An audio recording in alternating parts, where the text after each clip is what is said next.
Let's look at some advanced scenario design patterns. We're going to look into how to prevent duplicates being passed over to certain systems. We're going to look into how we can pass details from one route to another route and pass variables, just like this converter module that everyone is talking about. Let's get into our first example or first design pattern, and that is preventing duplicates.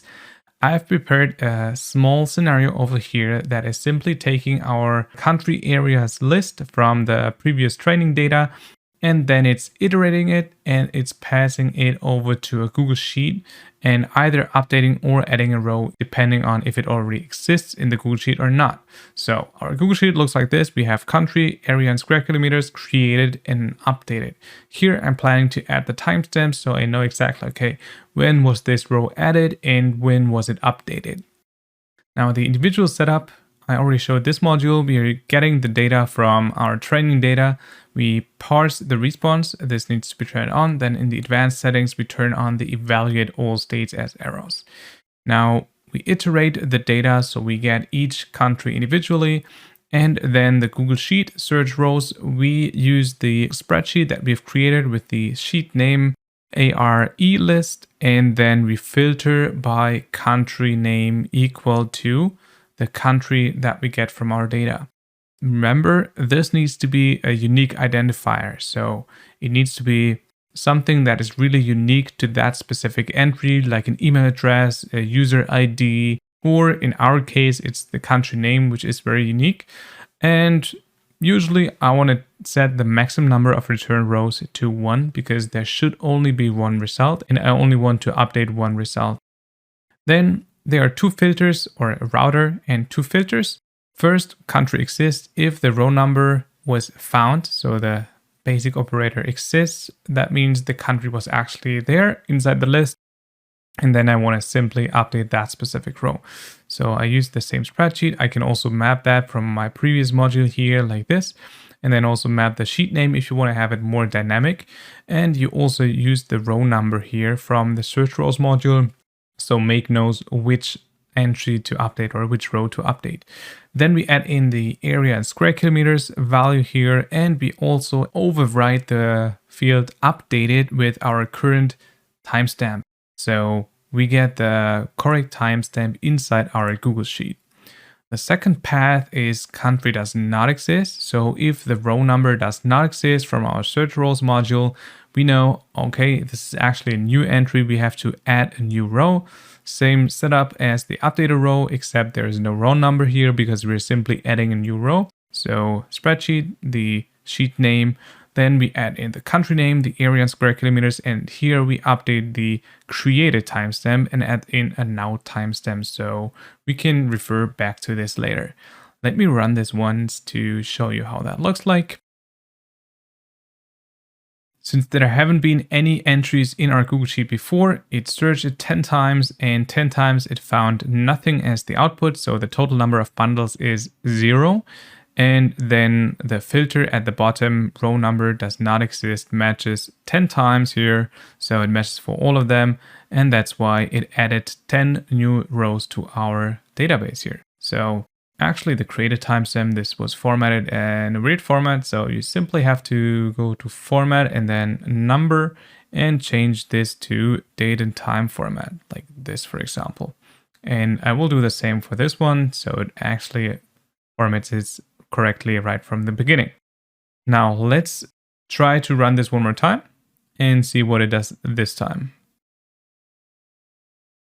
Right now, it actually found all entries because we are searching based on the country name and it always found an output, which means the row number exists. And that's why it passed through the filter at the top. We have a row number always, and then it simply updated these ones and added the updated timestamp here. So here we got the updated time, and now let me kind of prepare or remove a couple of things. So I will delete this row, I will delete this row, and maybe the last one, and maybe Russia as well. So we're deleting these rows, and these ones don't have an updated timestamp. And now let's see what the scenario is doing. Okay, so you can see now it added 4 new rows because we have deleted 4 rows before, and it updated 6 other rows.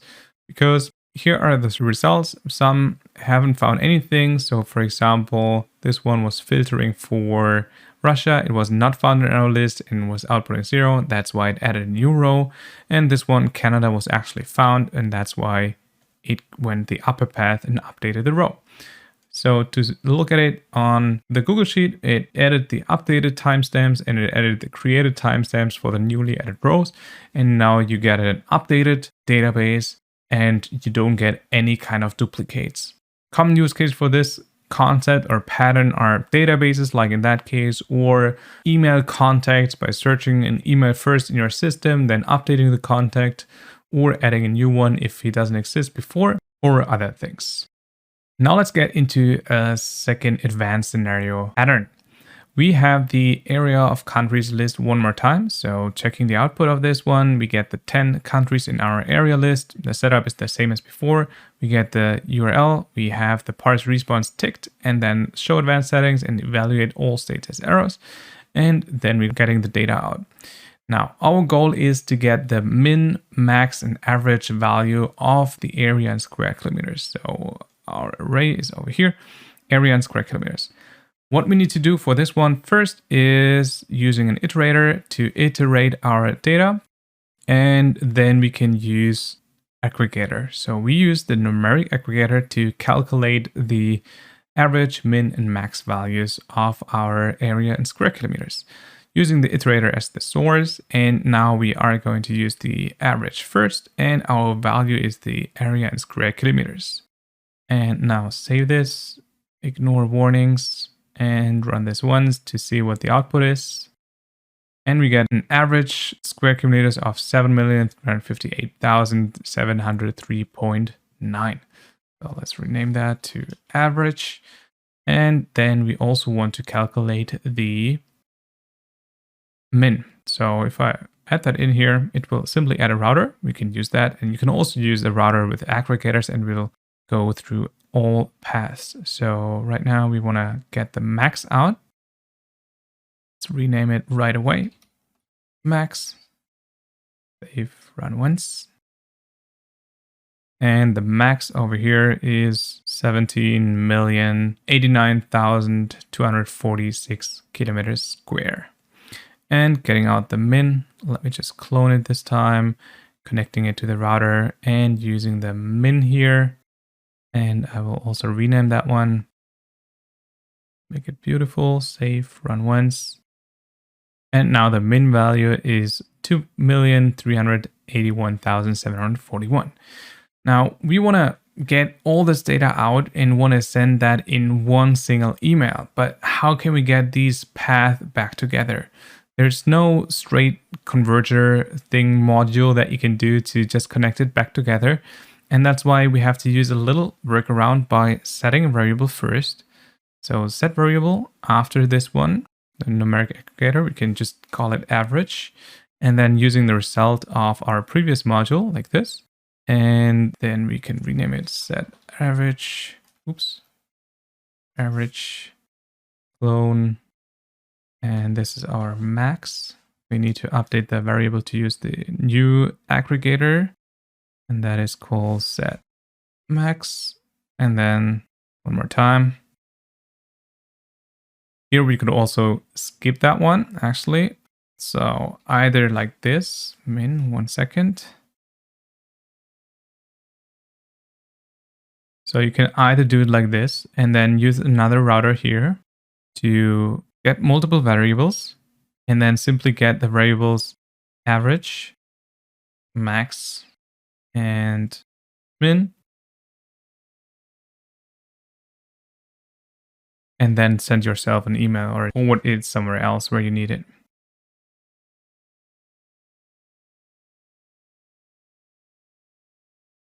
Average is this one. We are to add a new line, max, min. All right. You have to make sure though that this is the path that is coming after the setting of the variables, of course, otherwise it won't work. So let me organize that one and then running this once and see the whole output. Too many requests. We are at about 50 seconds right now. So let's try it again in a couple of seconds. Here we go. So it processed everything. It set the average variable here. It set the max variable here, and it set the min variable here. And then we got all these three variables out, the average, the max, and the min, and we passed them forward inside an email with the content average, max, and min. You can also pass or append this here at the last path of your previous path over here. So you have the router and then it processes the average first, then the max, and then the min. So you could also remove this one and just simply skip this one and then append it here. And we are not setting the min, so that will be excluded. And then we send the email over here with the results straight from our text aggregator. And then disable that route, run this one more time, and it would work exactly the same. So on your last path, you can get the variables of your previous path and then continue with your scenario just like you would normally do. That is oftentimes helpful if you would otherwise copy the same modules that are coming afterwards to the other path, and that way you can save a lot of maintenance work if you need to update something. For example, if I would have to make a change to the email module, instead of sending everything individually, I can simply make the change here and it would work. Or if you want to combine the text, like in our case, and just send one email instead of 3 different emails with the average, max, and min values, then we can also do it this way. Now there's also, just to mention here, there's also an easier way to calculate the min, max, and average value where you don't need the aggregators for. And I will show you that right now. So setting multiple variables for testing purposes, I will disable that route for now. And then we are using the average and using the map function like shown before with the data as the array input. And then the area and square kilometers is the key that we only want to get out in a simplified array. And then there are math functions over here for max and min and average. And we can use this to calculate the average of our area and square kilometers. So just like this. And we can run this to see if it already outputs the average. It had error again because we're about 50 seconds. So let's wait another couple of seconds. I will also enable this route so we can compare the average values against each other. Okay, so the average over here shows 7 million. And over here, it has the same value, 7,358,000. Let's do the same for the max value. So we can basically use the same mapping formula and then simply replace average with max. You can also find that under the X tab and then max. And run this one more time to compare the max values with each other. Our max from the numeric aggregator is 17 million. And here it is also 17 million. And lastly, we want to do the min. Same concept as before. You can also type the function if you know it and then open the parentheses and it will transform into this gray function. And run this one more time, comparing the min against each other. The min numeric aggregator value is 2,381,000. And over here, we also have 2,381,000. Okay, so that's an easier way to calculate it, and it also saves a lot of operations. But of course, this one is also working very fine. And here you could now just add the email, send an email, and map those values directly here. The average, the max, and the min. To wrap it all up in summarizing the advanced scenario design patterns that we have looked at today, we checked out how we can prevent duplicates in our target system, for example, in a database or in our contact CRM system.